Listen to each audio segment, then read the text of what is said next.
We know that you were born magical. We know that you are intuitive, and we know that you are brimming with everyday enchantment.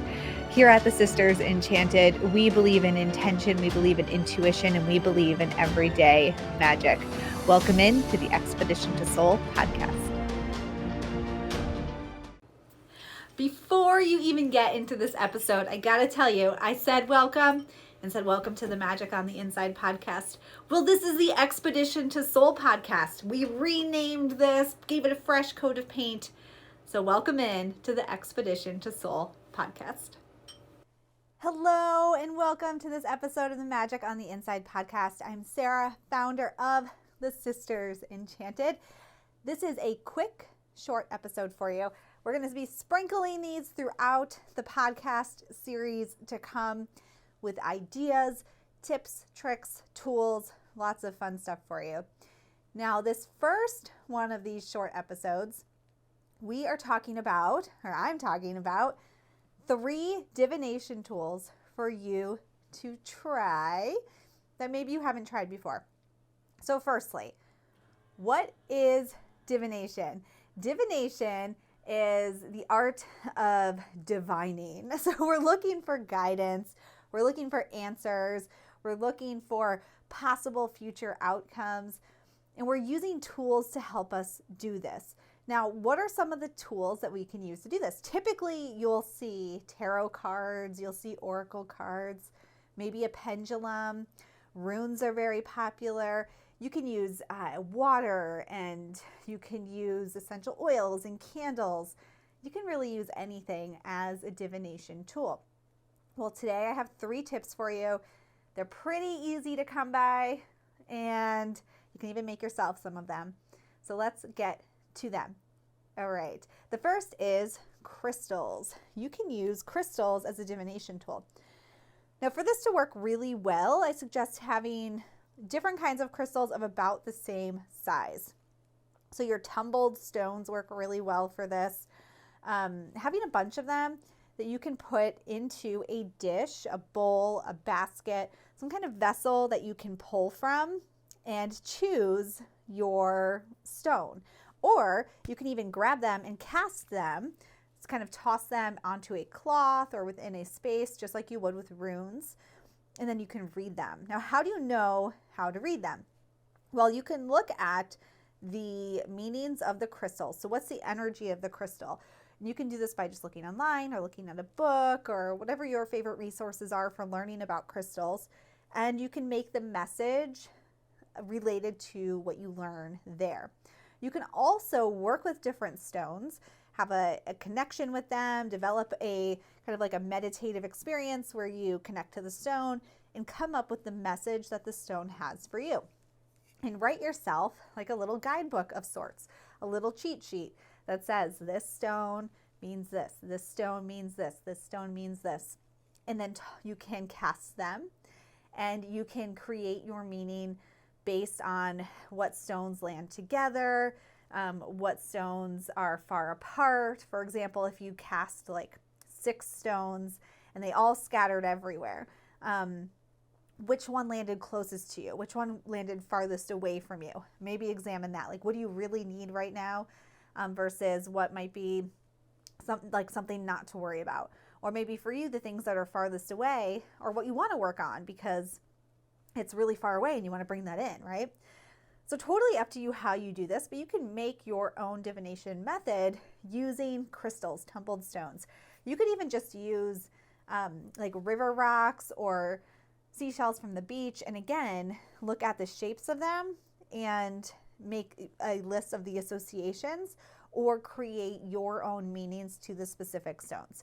So that is one way to do divination that you might not be doing already. That is pretty simple to start working on. It's very unique to you, very intuitive to you, and you can create your messages that way. So another fun way to do divination, this is for all of my role-playing game friends in the house. You can use game dice. So I have in my hand some dice. I will say, full disclosure here, I am not a gaming person, but Anna's husband is. And these, I believe, are some dice that may or may not be used to play Dungeons and Dragons. I'm not entirely sure, though. You can definitely use them for divination. What I love about these dice is that they come in different shapes. They've got all different numbers on them. Again, I don't play the game, so I don't know what they mean, but you can get the dice in different shapes, different colors, and you could really create like a whole set of your own specific divination tool using a couple sets of dice that have different colors to them. And what do these mean? So you could do this based on numerology and color theory. So you could bring together like, what are the properties of pink plus the number 6, for example? Or what are the properties of, the color green and the number 9? And then you can make your own associations with those, and then you would cast the dice like you do runes. Or you could just like pull one, roll it around in your hand, and then see what side it lands on for you, and then that's your message. So there's different ways you can do this, but you could totally make them your own. And again, just like write a list. What do the different numbers, the different sides of the dice, the different colors, and bring it all together. So I'm trying to show them on camera here, and it's not really working well. But those game playing dice are amazing divination tools because, again, you can create your own meaning. Now, this is a tool that you would not make your own meaning necessarily, but you can buy these on Etsy. Our friend Christina Booth made these for us. But rune dice is another way you can do divination. So if you're a person who loves to use runes on the go, or we actually have a set of astrology dice also that somebody made us, you can use dice or dice cubes, blocks, I guess. What are these? I don't know. Cubes, blocks, dice, die. I have no idea the terminology.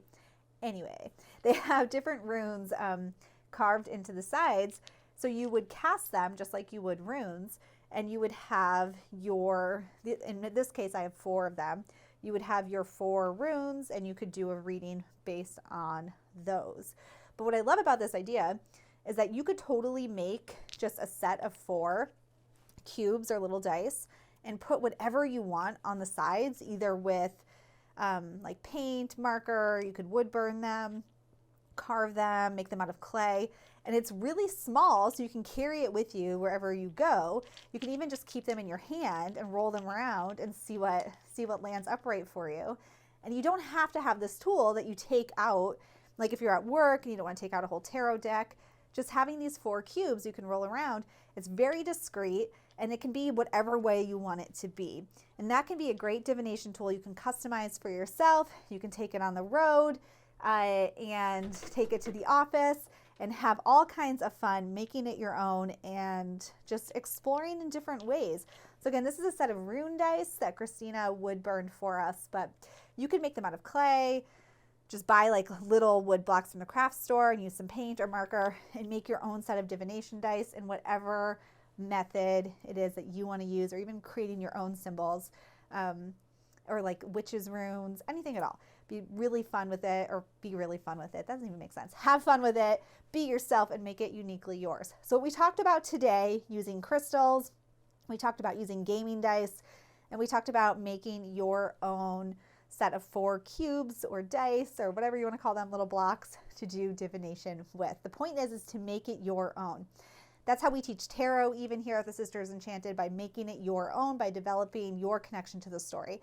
So make your own divination tools, have fun with it. If you need any more resources at all, be sure to check out thesistersenchanted.com, where we have lots of blog posts, podcast episodes, videos, all kinds of good stuff for you to check out. And be sure to take advantage of the podcast giveaway that we have going on this week if you're listening to this in real time, because that is extra special. I can't talk all of a sudden. Lots of fun going on. And you can find the link for that under this, right next to it, wherever you're watching or listening to this. You know where to find the links. Go there and take advantage of the giveaway, because we don't want you to miss out on that. All right, my friends, thesistersenchanted.com. For anything else you might need some answers to, some help with, or just to click around, share with us on social when you make your divination tool. I'd love to see it. And until next time, I hope that you have a great rest of your day ahead. Thanks for listening in. Bye.